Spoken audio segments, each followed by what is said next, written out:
In part 1 of our exploration, we uncovered a captivating connection between Leonardo da Vinci's map of the Okanagan Valley, located in British Columbia, and the exceptional accuracy of its representation of the region's geology, hydrology, and topography. We also discussed the relationship between the map and native oral legends, the Spanish mound legend, and archaeological discoveries in the area. Now, in part 2, we delve deeper into the evidence supporting da Vinci's depiction of specific geological and geomorphological formations, and how they may be connected to the stunning landscape of Kamloops, located less than 100 kilometers from the Okanagan Valley. Scholars previously believed that da Vinci's drawing of the Windsor Royal Collection depicting a mountainous landscape was imaginary. However, from a geological perspective, it is remarkably similar at same scale to the present-day hoodoos in Kamloops and on the silt plateau above the East Shuswap Road. This indicates that da Vinci had an accurate understanding of the area's geology and geomorphology. Furthermore, a sketch of a hoodoo-like outcrop drawn by da Vinci on the same page as his map of the Okanagan Valley appears to be a detail of a particular hoodoo outcrop, possibly located in the Kamloops area. This adds weight to the theory that da Vinci should have seen the area by passing by or camping there. An extraordinary and rare discovery has been made in the study of one very early painting of Leonardo da Vinci, potentially linking him to the Kamloops region. This additional evidence of a potential connection between da Vinci and Kamloops comes from one of his very first painting, the Madonna of the Carnation. The background of the painting bears a striking resemblance to the geomorphology and geology of the Cinnamon Ridge located again in Kamloops. The hoodoos in this area are the eroded remains of an ancient volcano that erupted 50 million years ago, and their cinnamon brown coloration is due to weathering of volcanic rocks. This unique landscape is depicted in da Vinci's painting, leading me to speculate that he may have visited the area. As we glide over the stunning landscape of Cinnamon Ridge, also known as Mara Hill, we can't help but be filled with wonder at the unique geological formations that shape this natural wonder. The hoodoos, those majestic spires of rock that tower over the earth, seem to dance with the surrounding landscape in a mesmerizing display of erosion's power. It's a true testament to the enduring forces that shape these volcanic rocks, remnants of an ancient volcano that erupted over 50 million years ago. What's truly fascinating is the striking similarity between the stunning beauty of Cinnamon Ridge and the background of da Vinci's painting, the Madonna of the Carnation. The scale and proportion of the hoodoos and the landscape in the painting appear to match perfectly with the real-life Cinnamon Ridge. In fact, da Vinci created a map of the Okanagan Valley that includes the city of Kelowna, situated just 120 kilometers away from Cinnamon Ridge. On his map, he named Kelowna Celono, further suggesting that he may have visited the area and been moved by its natural beauty. As we soar over this magnificent landscape, it's impossible not to be filled with a sense of awe and wonder. The hoodoos, rising up from the earth in perfect proportion to the scale depicted in da Vinci's painting, are a testament to the beauty and power of nature.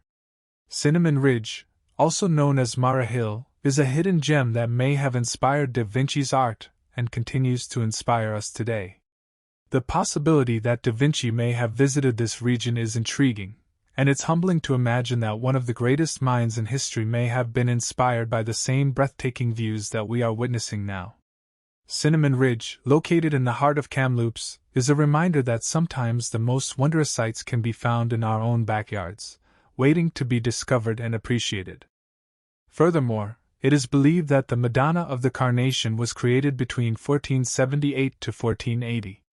However, what many are not aware of is that from a historical point of view, there are two major missing periods of Leonardo da Vinci's life. The first time, he was missing for 3 years between 1476 and 1478, and then for 4 years between 1482 and 1486, as it cannot be proven that he was either in Milan or in Florence, as explained in detail by Johann Paul Friedrich Richter in his notebooks of Leonardo da Vinci.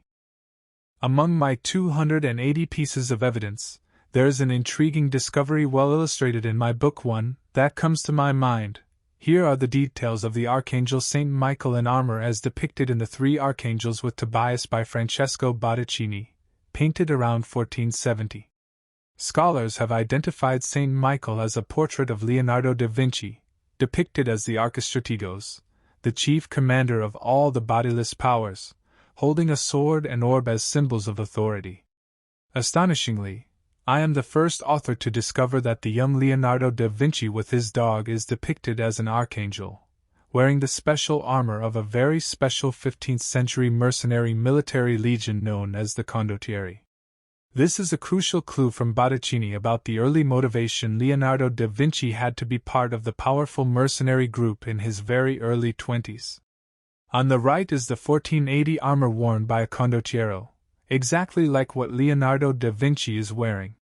This observation has never been outlined by scholars, and it is, in fact, a crucial clue in our case because Leonardo da Vinci, who was 18 years old in this painting, was somehow connected to the Sforza family and the condottieri. It is highly probable that during his unaccounted years, Leonardo da Vinci undertook clandestine mercenary missions in the pre-Columbian Americas on behalf of the Sforza family, who were known for leading one of the most powerful and feared mercenary groups in Europe. That's not all. The young Leonardo da Vinci is depicted in this painting holding a golden apple, another important clue, another hidden code. By holding a golden apple, da Vinci tells us an important message.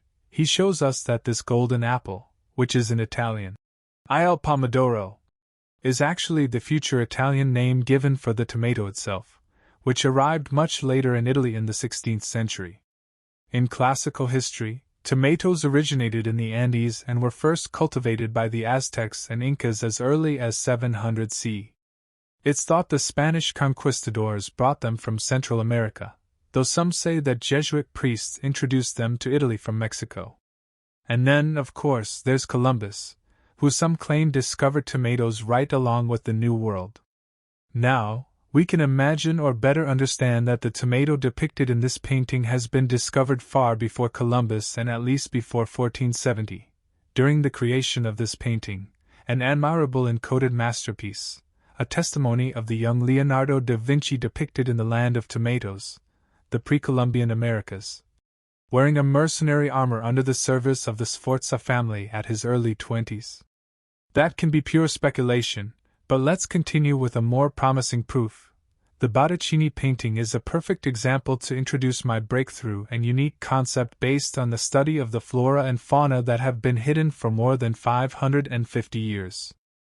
Ethnobotany is crucial to georeference this painting or to identify the potential location of the Botticini landscape.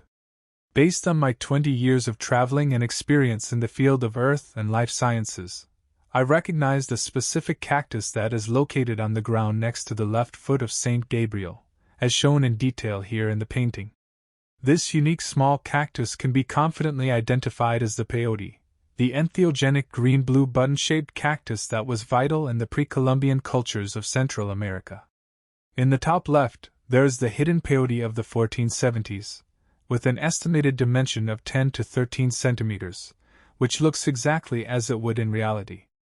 Notice the similar anatomy, textures, shapes, and colors to the bottom left picture of the real peyote, which is a small cactus that is native to Mexico and the southwestern United States. It is mainly used by Native Americans for ceremonies to induce a trance state and hallucinations. Based on this hidden peyote, I can confidently state that Botticini is referring to either Mexico or the southwestern United States in this painting. There is no historical evidence to support any pre-Columbian travels to Central America in 1470, and so this mission, most likely conducted on behalf of the condottieri, was highly confidential. But through the genius of our greatest Renaissance artists, I will guide you in my book 1, on an extraordinary journey to where the secrets have been hidden in the greatest masterpieces of our time, in magnificent paintings sheltered, for example, in the Vatican and in the world's greatest museums. In fact, based on my 280 pieces of evidence, there is only one solution to this riddle. Da Vinci and his condottieri team went to the Americas several times.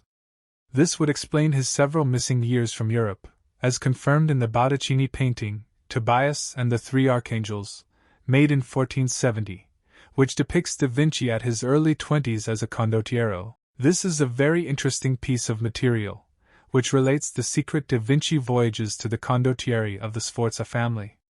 Basically, Da Vinci and the other members of the Verrocchio Circle were involved in mercenary missions to the Americas for trading and exchanges of goods, such as furs, gold, fruit, vegetables, and some extraordinary delicacies hidden in numerous masterpieces. This painting captures the memory of Leonardo da Vinci as a young man in his very first possible expedition along the west coast of North America, certainly between 1476 and 1478. In this case, and based on numerous pieces of evidence, the Madonna of the Carnation is a testimony of his secret voyages to British Columbia, Kamloops, and the Okanagan Valley after one of his expeditions to the pre-Columbian Americas. Considering these possibilities, it is imperative that we re-examine the dating of the Madonna of the Carnation painting and its potential correlation with the Cinnamon Ridge area in Kamloops, a region that Da Vinci may have visited during his expeditions. This intriguing quest warrants a deeper historical study, as the painting's creation could have occurred either during or after Da Vinci's expedition to the Americas, or possibly when he returned to Milan to report his missions to the Sforza family. My book 1 provides a more in-depth account of this remarkable adventure with Da Vinci, and I invite you to read it to uncover more fascinating details. Let's now return to British Columbia, where I'd like to share with you some intriguing relics uncovered in the Okanagan Valley and Kamloops region. In the 1960s, a metal object resembling the sharp end of a spear was unearthed on native land near Kamloops. After analysis, experts identified it as a spontoon or half-pike, commonly used by European soldiers centuries ago. This intriguing discovery has ignited speculation about a possible connection between the blade and Da Vinci's mercenary group, especially given the presence of an exotic sword and other archaeological relics found in the Okanagan Valley and surrounding areas. To unravel the mystery, I sought the expertise of Dr. Kopp, a distinguished authority in the field. I specifically asked whether the sword could have been crafted in the 15th century, thus hinting at a possible link to Da Vinci's team. Dr. Kopp's response was unexpected but enlightening. He revealed that the Sinhalese castane sword were produced as early as the 15th century, and were highly coveted by nobility and elites for several hundred years. This new information raises the possibility that the Kamloops blade was once wielded by Da Vinci's team. In conclusion, according to evidence found in his Codex Atlanticus, Leonardo da Vinci not only visited but also camped in the Okanagan Valley region and Kamloops from summer to winter in 1482. This is supported by his codified letter on the Codex Atlanticus, folio 393, which depicts a tiny map of the Okanagan Valley with outcrop hoodoos similar to those found in Kamloops. These discoveries are not mere coincidence. The striking similarities between the geological features of the region and the landscape in Madonna of the Carnation and the Windsor Royal Collection drawing cannot be ignored. It is highly likely that Da Vinci's time in this region influenced his understanding of both art and science, given his genius in both fields. But what about the Mona Lisa? Interestingly, the Windsor Royal Collection drawing depicts a plain rising between the peaks to the right, which is reminiscent of the landscapes of Mona Lisa. Geologically speaking, the background of the Mona Lisa should be very close to Kamloops and the Okanagan Valley, both of which are located in ancient volcano country. The latest 3D reconstruction of the landscape in the Mona Lisa painting is remarkable in its consistency with my initial hypothesis that became the basis for my book 1, even before I had accumulated over 280 pieces of supporting evidence of his secret expeditions to the pre-Columbian Americas. Upon closer inspection, the painting reveals stunning volcanic jointing columnar lava flows, which are characteristic of Kamloops and other regions in British Columbia, Washington, and Oregon. These landscapes are deeply incised by the legendary Columbia River. It is evident that Da Vinci integrated his geological observations into the Mona Lisa painting to create an inspiring and accurate landscape, which he then encoded with complex codes that defy easy interpretation. The highest lake on the right side of the painting's background is an unmistakable example of an isolated lake that can only be formed in a glaciovolcanic context, geologically speaking. This type of lake is known as a lava-dammed lake, and there are only a few of them in the world. The 3D reconstruction provides further evidence that Da Vinci's observations were indeed based on real locations, particularly in the volcanic belt of British Columbia or its environs. In the third part of my upcoming video, I will unveil one of the potential locations that inspired the Mona Lisa painting.